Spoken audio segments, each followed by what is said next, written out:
The president of Syria did something today he hasn't done in months. He spoke to his own citizens about the uprising there. And in a 2-hour televised manifesto, Bashar Al-Assad vowed to crush the protests with an iron fist. We've been reporting on the situation in Syria for nearly a year, but always from the outside. That changes tonight. CBC News is the first Canadian broadcaster to be on the ground in Syria since the uprising began. Our team has arrived in the capital of Damascus. They are there under the supervision of Syrian government representatives. The National's Susan Ormiston is our lead reporter on this story tonight. Susan.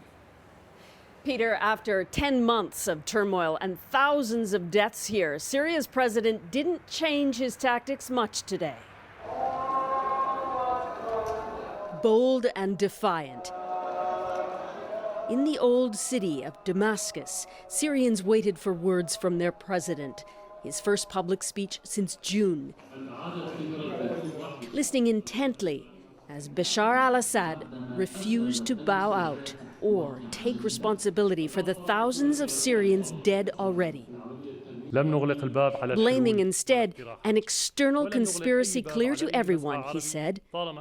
Rather than bend, he stiffened his resolve to meet opposition with an iron fist.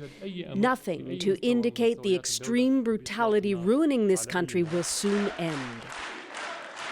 Damascus is at the heart of President Assad's support. For the most part, his regime has been able to carefully control the capital with the military and secret police. So, around the central market today, his words fell on some empathetic ears. Like Badir al-Dirali, who supports the Syrian army for protecting him from armed thugs and weapons smuggled from Turkey, he says. There is a weapon. We are reaction. Our army is reaction, lady. What about the people who say there have been tortures and killings of peaceful protesters? There is an action, and there is a reaction. Do you think that the president can survive this? Yes, yes. We believe in him. We love him, really. But listening in, a young man leaves the cafe to tell us they're lying and he's lost faith. I'm not believe anymore. You don't believe anymore? Yeah. In the president? Yeah. Echoed in the suburbs, with Syrians again demanding Assad leave.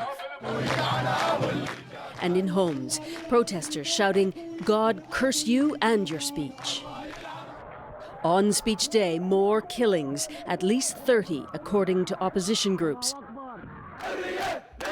While in the heart of the city, a traveling troupe of Assad supporters managed to cross our path twice, the same group. Susan, you've just arrived there today. What are the restrictions on you working in Syria? Peter, we are here on official journalist visas. Very rare these days, in part because the president believes Syria is a target of what he calls a relentless foreign media campaign. It means we have a ministry escort with us for much of the places we go. They don't censor what we ultimately report, but they do restrict our movements inside the country, and we can be questioned on the streets by security like we were today. It isn't ideal, but it is better than reporting outside the borders. All right, Susan. Susan Ormiston in Damascus tonight.